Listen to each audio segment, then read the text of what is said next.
Saudara yang dikasihi oleh Tuhan, selamat pagi bagi kita sekalian. Sebelum kita mengawali seluruh aktivitas kita sepanjang hari ini, ada baiknya kita disapa oleh firman Tuhan untuk menjadi penopang bagi kita menjalani hari-hari dan aktivitas kita. Namun sebelumnya, marilah kita awali dengan berdoa. Mari kita berdoa. Allah Bapa kami di surga, terima kasih ya Tuhan atas hari yang baru yang Kau berikan kepada kami.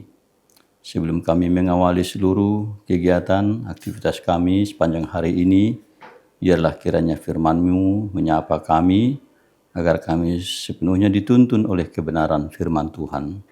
Dalam Kristus Yesus kami berdoa. Amin.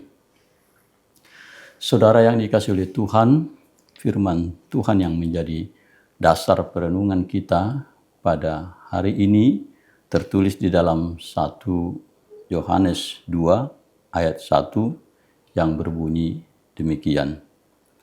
Anak-anakku, hal-hal ini kutuliskan kepada kamu supaya kamu jangan berbuat dosa. Namun, jika seorang berbuat dosa, kita mempunyai seorang pengantara pada Bapa, yaitu Yesus Kristus yang adil. Nah, saudara yang dikasihi oleh Tuhan Yesus, ketika Rasul Yohanes menyebut penerima suratnya ini sebagai anak-anakku, di sana sangat terasa hubungan yang sangat dekat dan akrab dengan sebutan yang demikian. Ia menempatkan dirinya sebagai bapa rohani bagi jemaat yang ia bina yang berada di Asia Kecil. Namun, lebih daripada keakraban relasi ini sebagai bapa dan anak, Yohanes sesungguhnya ingin lebih menekankan peran Yesus Kristus, Juru Selamat yang ia sebut sebagai pengantara kepada Bapa. Kata pengantara atau dalam bahasa aslinya disebut parakletos itu menunjuk kepada Yesus. Walaupun kadang sebutan yang sama juga ditujukan kepada Roh Kudus yang dalam perannya di sini sebagai pembela atau advokat kita di hadapan Allah Bapa. Peran Yesus sebagai parakletos berkaitan dengan karya penebusan atas dosa manusia dan pengantaraannya bagi manusia pada Bapa. Saudara yang dikasihi oleh Tuhan, Yohanes menyadari bahwa manusia cenderung berbuat dosa, bahkan memiliki dosa warisan, dan ia mengingatkan agar anak-anaknya jangan berbuat dosa. Perkataan, namun jika seorang berbuat dosa, itu tidak dimaksudkan untuk mentolerir perbuatan dosa. Perkataan itu justru berangkat dari kesadaran akan kelemahan manusia yang pada dasarnya tidak ada yang luput dari dosa. Pemahaman ini dapat kita hubungkan misalnya dengan perkataan Rasul Paulus yang mengatakan, karena semua orang telah berbuat dosa dan telah kehilangan kemuliaan Allah, dalam Roma 3 ayat 23. Sekali lagi, Yohanes justru ingin mengedepankan tindakan Yesus sebagai pengantara kepada Bapa. Yohanes ingin menonjolkan kasih yang dimiliki Allah yang dinyatakan di dalam Yesus sebagai pengantara.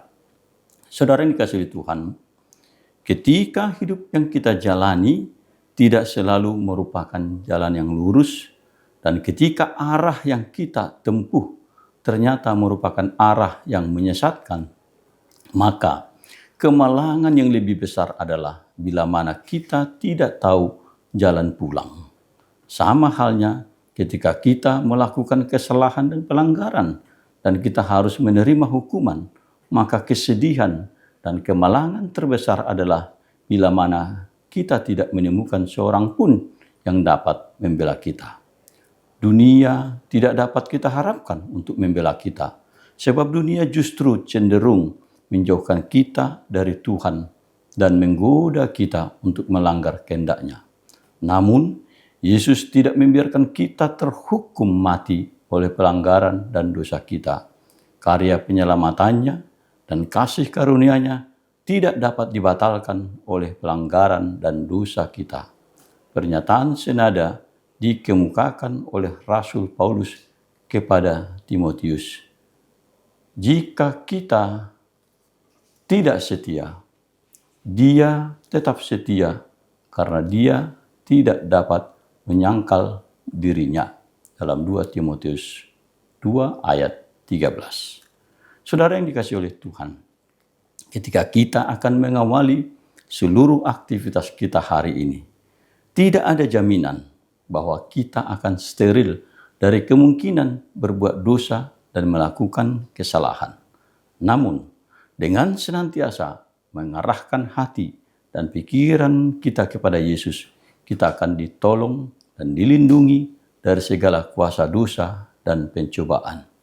Hari ini, saudara yang dikasihi Tuhan, kita ingin melanjutkan kehidupan, melakukan peran dan tanggung jawab kita. Dan kita ingin melakukan yang terbaik, menjauhkan kita dari perbuatan dosa.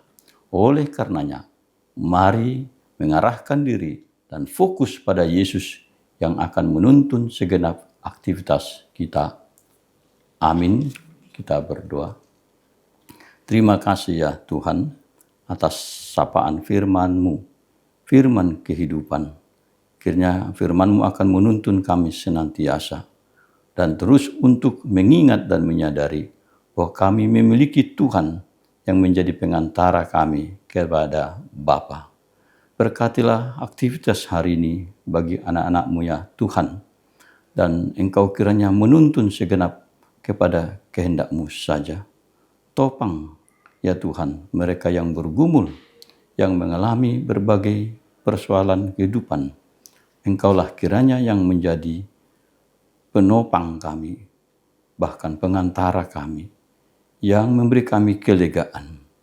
Mereka yang berharap sesuatu akan cita-cita, baik pada hari ini pun ke hari-hari depan. Kami yakin Tuhan mengetahui seluruh keinginan-keinginan ini. Biarlah juga kami mau serahkan kepada Tuhan. Kami ingin bersandar pada belas kasih-Mu saja ya Tuhan, dalam menjalani seluruh kehidupan kami. Dalam nama Tuhan Yesus, dengarkanlah doa kami ini. Amin. Anugerah Tuhan kita Yesus Kristus, kasih setia dari Allah Bapa, dan persekutuan di dalam kuasa Roh Kudus-Nya memberkati kita dari hari ini sampai sepanjang masa. Amin.